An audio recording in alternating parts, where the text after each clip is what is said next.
In the future, people live under constant surveillance 24 hours a day, whether eating, sleeping, showering, or using the bathroom. The omniscient system assigns each person a personal monitor to observe and supervise them, from murder and robbery to littering. Any illegal or unruly behavior, once captured by the surveillance robots, will be publicly exposed throughout the city to shame you. This has led to many police officers losing their jobs. In the past 5 years, only 4 homicides have been reported, creating the lowest crime rate in history. The city's security force, once 300,000 strong, has now been reduced to less than 300. At this point, you might ask, isn't this real-time surveillance system infringing on privacy? Why has no one stood up to oppose it? Because the company that developed the system made a guarantee that all surveillance would be analyzed and processed by computers, and absolutely no third party would handle or view it. This can ensure the safety of life, without worrying about privacy exposure. Life without fear has become the city's slogan. People don't have to lock their doors or cars when going out. Everyone trusts this system very much. Our protagonist Nina is a programmer at the Omniscient company. Her father Theo worked in the operations department for half his life, and just retired a few years ago.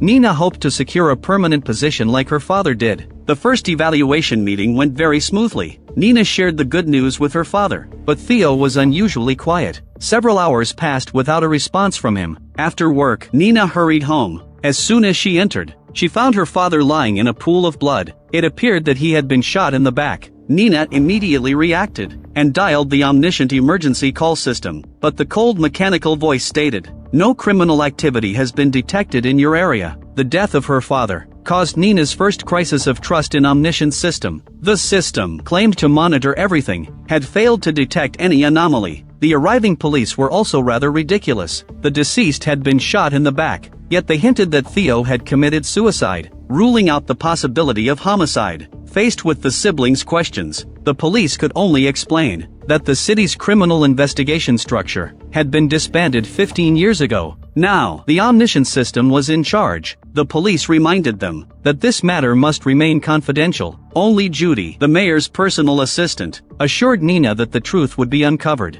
and the killer caught. The next day, one of the 4 founders of the Omniscient system, Galen, came specifically to talk to her. Nina requested to retrieve the final video clip of her father's drone, so that the culprit could be easily identified. But Galen certainly couldn't agree to that, because at the beginning of the establishment of the Omniscient system, it was predetermined that humans couldn't access videos. Galen tried to comfort Nina, but his main goal was to keep her quiet. Nina was very angry, and knocked down the decorations outside the office. The drone immediately classified this as a level 2 violation, and uploaded it to the public network for reporting.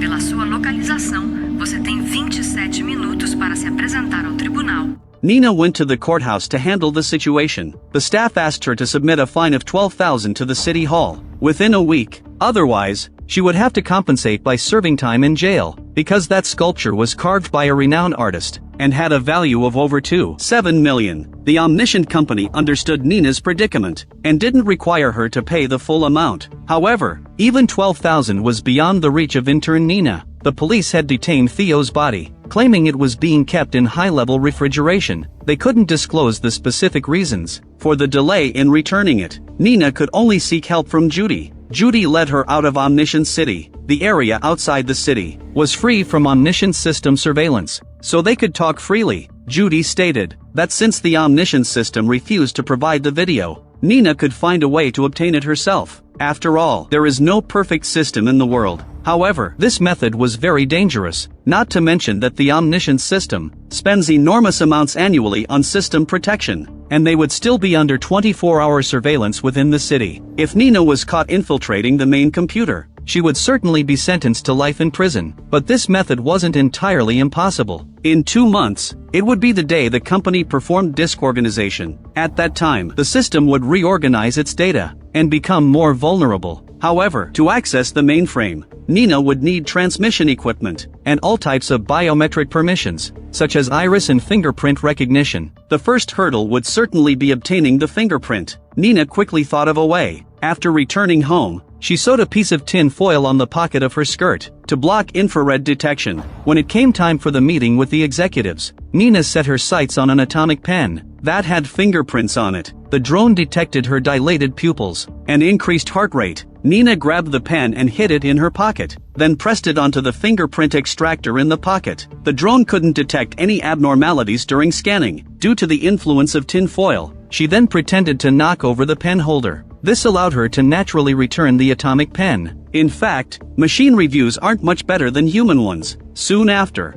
a few interns followed their supervisor to test the drones. They were free to ask questions. From the questions and answers, it was revealed that a magnetic flux density of about 40 teslas would cause the drones to stop responding. When they stop working, a new machine will replace them within 4 minutes. Most of the time, people won't notice that a drone is missing if the owner goes elsewhere within those 4 minutes, and the replacement drone couldn't find the owner. They will send a signal to all drones in the area. Once a machine locates the owner, it will immediately inform the main computer of its location. This shows that the drone system is indeed tightly integrated. However, during lunch, Nina learned an important piece of information from her colleague. Recently, a worker at a meat processing plant discovered that as long as he stayed in the freezer long enough, the drones would malfunction and stop working, and the new machines wouldn't arrive for at least 10 minutes. That worker took advantage of this gap to rush out and smash his boss's car with a hammer. However, he didn't know that the system had updated that day, greatly shortening the replacement time. As a result, his illegal actions were caught red-handed. In the following time, Nina took advantage of her position to note the location of the firewall security motherboard. These motherboards protect the system from attacks and differentiate data coming from the drones and from other sources. The operations department regularly updates and checks them before returning them to the main computer. Thus, access to the room storing the motherboards is restricted. When the office staff temporarily left, Nina printed out a fingerprint film using the printer. Then she pulled up the layout of the Omniscient company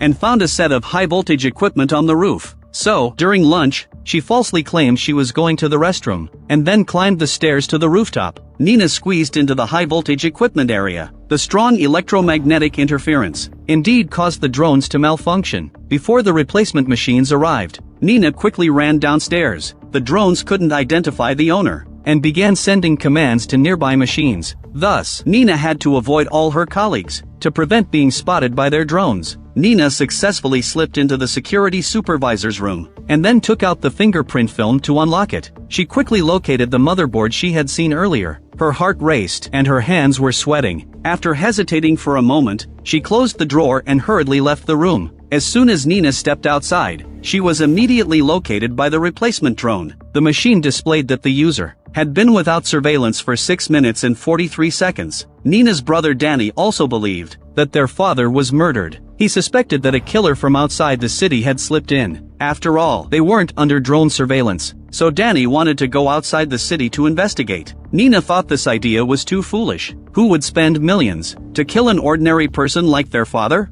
Moreover, investigating outside the city was too dangerous. The two parted ways unhappily. However, Danny's thoughts reminded Nina that their father might have had enemies they were unaware of. Nina checked Theo's email bills and discovered that his bank account had been frozen. Moreover, the bills showed that their father regularly sent money to the same person. Nina called the bank to inquire but got no results. She could only ask Judy to check who the recipient was. The mayor's assistant was quick in handling matters. The next day, she received the recipient's information. The person was named Jonathan. He worked at a cafe within the city. Nina searched for Jonathan in her father's email and found that he had sent several threatening emails to her father, such as, "I know what you did before. You'll lose money." Brother Danny ran out of the city alone. He wanted to find an underground killer to uncover the truth, but got scared stiff. Having grown up in Omniscient City, he had never witnessed real violence. The so-called underground killers were urban legends. These thugs only saw that Danny was from the city and wanted to take the opportunity to extort him. However, Danny was unemployed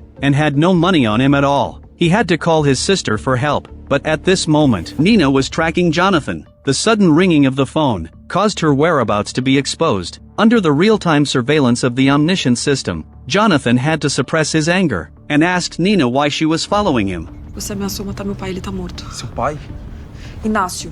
Jonathan wasn't the killer. Her father Tonino was Theo's colleague. At that time, both were security guards at the bank. the city didn't yet have the omniscience system. One day, a robbery occurred at the bank. Theo hid because he was afraid. Nino was killed in the gunfight. Theo always felt guilty about that, so he brought Jonathan and his mother into the city, and secretly supported them. After bidding farewell to Jonathan, Nina saw that Danny had called her 14 times. She impatiently called him back, and soon learned that her brother had been captured by people from outside the city. They sent her a series of addresses, and asked her to come over. Not long after, she arrived at the abandoned factory at the address. These thugs had intercepted a bank armored truck, but it was equipped with a Ukrainian security system. The thugs had limited computer knowledge, and couldn't hack it. Danny mentioned that his sister was a senior programmer, which is why they called Nina in, to rescue her brother. Nina had to break the law and help the thugs open the door. Inside the truck were stacks of brand new bills. Nina planned to leave with Danny. The thugs wanted Nina to continue helping them.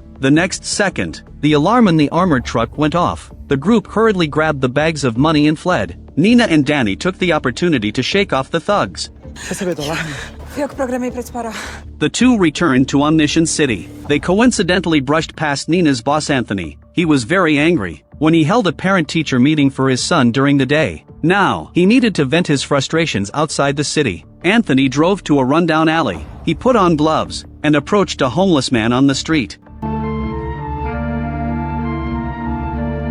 After venting, Anthony took out a calendar and circled the date for leaving the city in red ink. This way of relieving stress was quite twisted. The next day, Nina finally made up her mind. She followed the previously tested procedure to steal the motherboard. Nina was different from her timid father and brother. She had never lacked courage. Recently, Nina had focused her energy on investigating her father's case. She hadn't put her full effort into the company's development projects. Galen noticed that her proposal wasn't thorough enough, so he indirectly expressed his dissatisfaction. This set off alarm bells in Nina's mind. Only 2 interns could secure permanent positions. She and the security supervisor had a romantic relationship, so she knew her ranking in the review process was tied for second with her friend Ali. If she didn't start to feel more anxious, she could easily be squeezed out of the position. Soon after, the second assessment for the new interns began. Anthony led them to the prison. There were 73 prisoners held here under the omniscience system. They were the only group in the city subjected to dual surveillance by both humans and drones. They had neither freedom nor privacy. Each employee would interview a prisoner and create psychological profiles based on the conversation.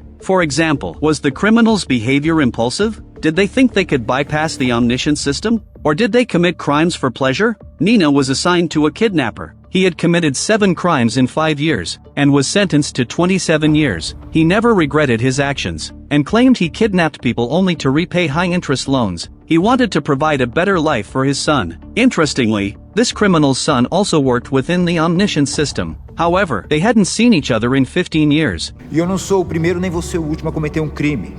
Isso nem os seus drones vão conseguir mudar. Ali was assigned to a short-haired woman, because drones find it difficult to recognize verbal abuse. So the women had been enduring her husband's verbal humiliation, until one day, when they were celebrating their anniversary. After drinking too much, her husband started making jokes at her expense again. The short-haired woman could no longer tolerate it, so she retaliated with words. Her husband suddenly punched her. Due to years of accumulated anger, the short-haired woman stabbed her husband in the stomach with a knife. In the end, the man was sentenced to 6 months, while the short-haired woman received a 6-year sentence. She had already made up her mind to leave Omniscience City once she was released from prison. At least there, she would have the freedom she desired. Eu acho que eles só mexem com quem vem de fora.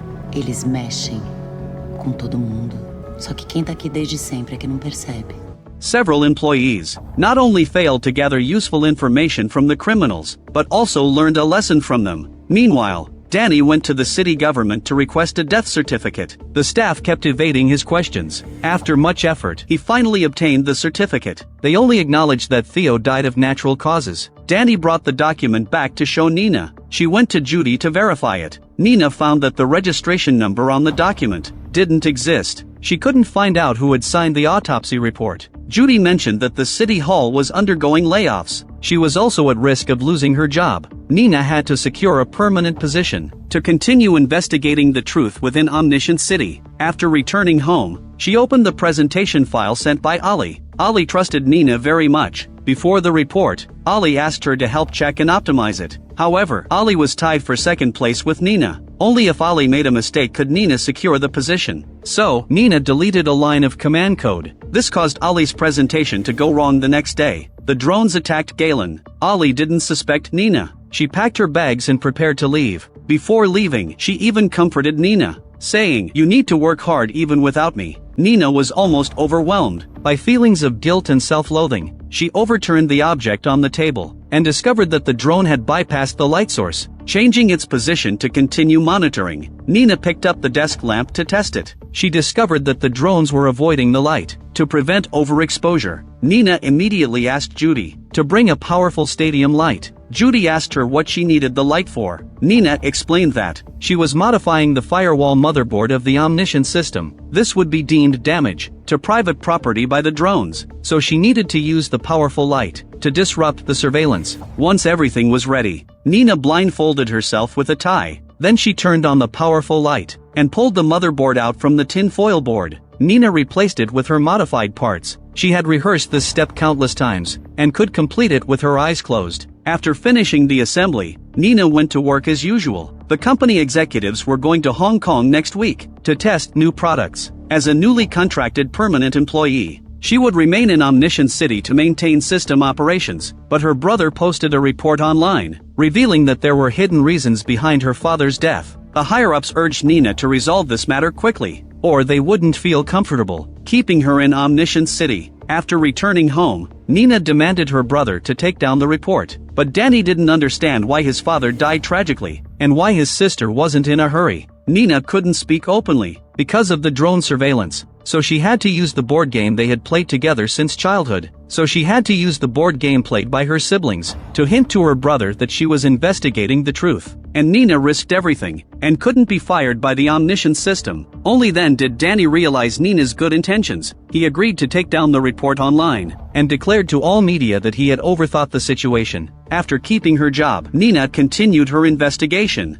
She unexpectedly discovered that her hacking device had a significant vulnerability. It turned out that the company had designed a unique language for the main computer to ensure system security. All information was processed through an auxiliary legal computer, which translated it before transmitting to the main computer. However, the language used by Nina's hacking device couldn't be recognized by the main computer at all, so she had to first hack into the auxiliary legal computer to translate the device's language. However, Nina's access rights didn't allow her to access the auxiliary legal computer, so she asked Judy to connect a microtransmitter to the auxiliary legal computer. When entering new legislation, Nina reassured Judy not to worry too much, saying that placing the transmitter wouldn't be deemed illegal by the drones. After some hesitation, Judy agreed to help. Next, they just had to wait for the day the new legislation would be entered. During this time, an incident occurred around Nina. Her supervisor boyfriend turned out to be the son of the kidnapper from the prison. Nina felt uneasy about her boyfriend's unconditional trust. However, she quickly composed herself and guided Judy on how to install the transmitter in a surveillance-free zone outside Omniscient City. The next day, the legal delegation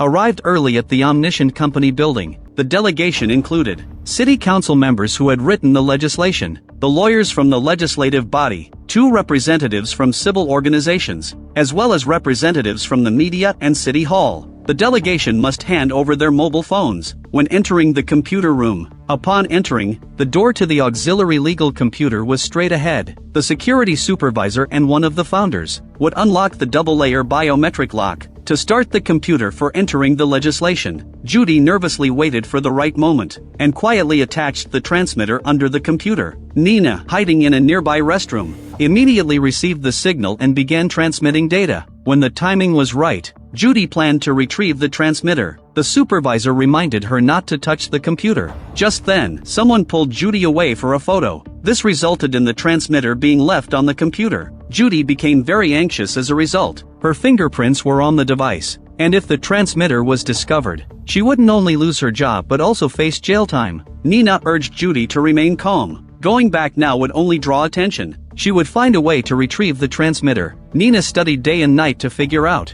how to approach the auxiliary legal computer. The locksmith outside provided her with inspiration. The repairman damaged the existing lock, though it was an act of trespassing on private property, because the repairman had been performing such work for a long time. They wouldn't be classified as criminal behavior by drones. Nina quickly bought a power drill and started drilling holes in her apartment to hang picture frames. The house was her property, so the drones couldn't report it to the system. For the next period, Nina drilled walls and hung frames every day after work. This behavior continued for a month. The drones had already categorized Nina's drilling as a personal hobby. When the time was right, Nina arrived at the control room with her tools. Using the company's detailed floor plan, she pinpointed the location of the auxiliary legal computer. Then she took out the drill and the picture frame. To start her work, the drones had grown accustomed to Nina's actions and didn't report it to the system. Nina quickly drilled a hole in the door and used a long magnet to extract the transmitter. Then she used a repair paste to seal the hole. Nina hurriedly left the scene with her bag. However, she ran into her supervisor boyfriend in the elevator. He noticed the black stains on Nina's hands and felt somewhat puzzled. He headed to the control room for his routine work, but when closing the door, he felt a hand full of stains. The supervisor quickly discovered the hole. He recalled the holes Nina had drilled at home for the frames and realized that she was hiding something from him. Meanwhile, the day for the main computer's maintenance finally arrived. Unaware that she had been exposed, Nina brought the motherboard to the company. Danny suddenly appeared and said that the authorities had agreed to return their father's body. Danny wanted to help organize a funeral for their dad, but Nina could only approach the main computer today and couldn't accompany him. Danny didn't argue with her. Instead, he was startled by the empty frames filling the walls. Nina arrived at the company early. She took her tools and headed to the employee corridor. The supervisor wanted to check Nina's backpack, but invading someone's privacy was illegal, so he had to abandon that idea. At this point, Nina found the ventilation duct of the control room. Using the company's layout, she unscrewed the bolts on the cover. Thanks to her earlier drilling for the picture frames, the drones hadn't deemed Nina's actions illegal. Nina opened the box and placed a few cockroaches inside. Before long, the staff in the control room noticed an anomaly in the ventilation duct sensors. They then notified the operations department to investigate. At this moment, the main computer also entered emergency maintenance mode.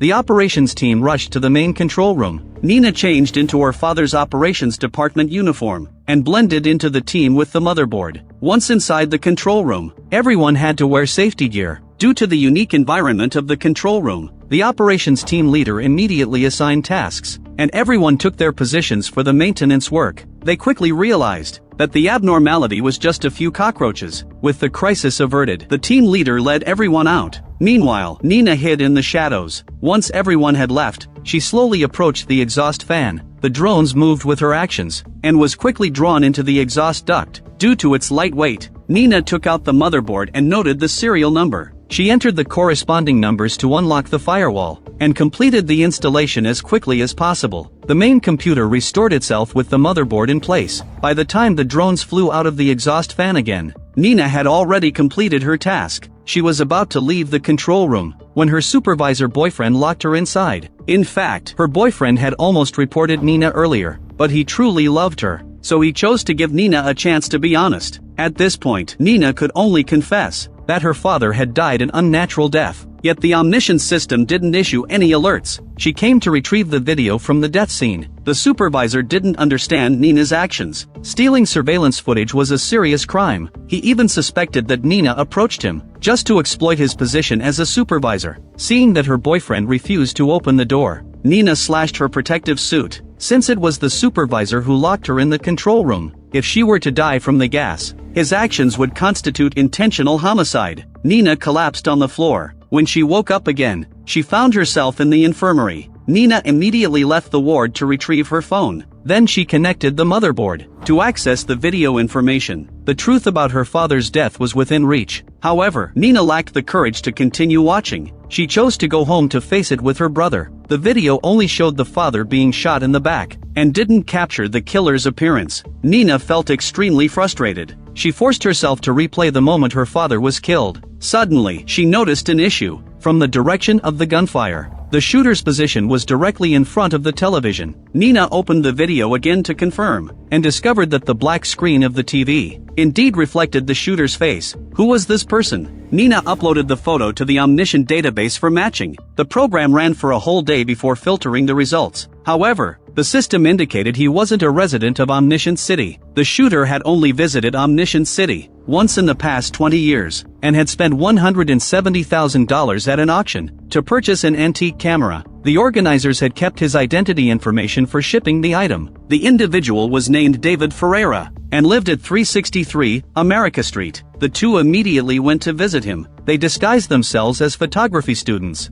and said they wanted to tour David's camera collection. Photography enthusiasts are often quite proud of their equipment, so David opened the door and invited the two in for a tour. However, he was aware that few people knew his address. Taking advantage of their distraction, he pulled out a handgun, and demanded to know their purpose for being there. Nina pulled out a screenshot from the surveillance video, identifying David as the killer. She warned him that if they didn't safely return to the city by noon, the footage would automatically be sent to the police, and every person in Omniscient City. Nina stated that she only wanted to know the truth. "Why did you kill my father?" David explained, "I'm a professional hitman. I do it for money." Moreover, the entire negotiation process was conducted anonymously. The employer's instructions were also conveyed through encrypted messages. Nina, being a genius hacker, requested to see the employer's messages. Perhaps she could extract information based on the encryption method, but David was always cautious in his work. He would delete the messages after reading them, leaving no trace behind. Nina assured him that he needn't worry about that. "Just hand over the computer to me, and that will be enough." Se parar pra pensar, a gente tem muitas coisas parecidas. Como é que você acha que eu consegui essas imagens que eu te mostrei? Eu driblei os drones de um jeito e você de outro, só quero saber como você fez. David finally handed over the computer. Nina immediately tried to recover the data. Meanwhile, David recounted the entire operation. The employer first provided him with the target's address, and then placed the payment at a designated location. There was no one around and nothing else there, just a suitcase filled with money. After that, David began to plan how to proceed. He rummaged through the city government's trash bins, and found a lot of discarded maps. From them, he learned about the layout of the underground pipelines in Omniscient City. After all, to avoid surveillance when entering the city, going underground was the safest option. He traveled 20 kilometers in the dark before reaching Nina's apartment building. The townspeople, overly trusting of the Omniscient system, never locked their doors. There were no electric fences or hallway cameras, so David easily entered the building. He hid in the utility room all night, waiting for Nina and Danny to leave one after another. David quietly opened the door a crack, striking quickly and accurately. He swiftly retreated back to the utility room, waiting to leave after night fell. This meant that Nina's cries and the police's questioning had all been heard by David. Nina was unable to recover the data from the computer. Danny angrily punched David, and then left with his sister. Now, the only clue was the purple suitcase. Nina planned to look for the person who left the city with a purple suitcase. Before and after the incident from the surveillance video, the chip that had been on the computer was missing. Just then, the company's upper management suddenly came to visit. Seeing that Nina had been absent from work after the funeral, they assumed she hadn't recovered from her grief. So they came to offer their condolences, and also conveyed the results of the police investigation. Nada foi encontrado.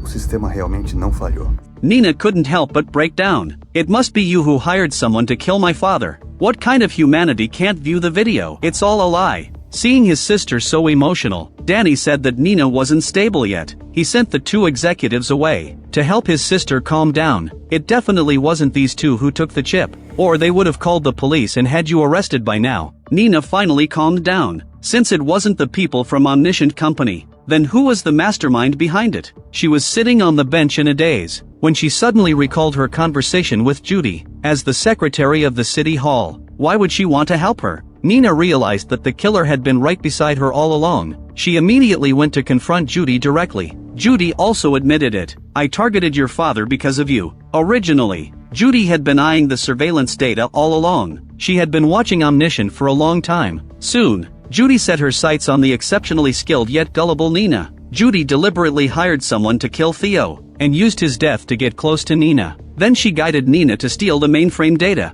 and ultimately took the chip to reap the benefits. Nina couldn't help but grip the dinner knife tightly, but Judy was certain that she wouldn't act recklessly. Nina stabbed the knife into the steak, and declared that she would take revenge. She hurried home to pack her things, and prepared to leave Omniscient City with her brother. After all, their actions here were all under Judy's surveillance. With such a vast amount of information at her disposal, she could create immense value with a little imagination. Every competitor in the political arena couldn't escape her scrutiny. Judy even hired Ali. She knew that this girl would one day become a sharp blade stabbing Nina. Judy was completely in love with the feeling of playing God. She watched Nina leave Omniscient City through the lens. Nina seemed to sense it and gave the camera the finger. And thus, the story of this season comes to an end. It's a very Black Mirror-esque theme. The protagonist looks like a Brazilian version of Tang. The setting and angle are quite engaging. The theme explores the duality of absolute security and privacy. There are many logical gaps within it. The high-tech system controlling the entire city is practically a sieve of vulnerabilities. An ordinary assassin from outside the city can easily slip into the city through underground pipes to commit murder. The exploration of these themes is only superficial. The drone's special judgments are less reliable than regular cameras. If you enjoy my channel, please click to subscribe.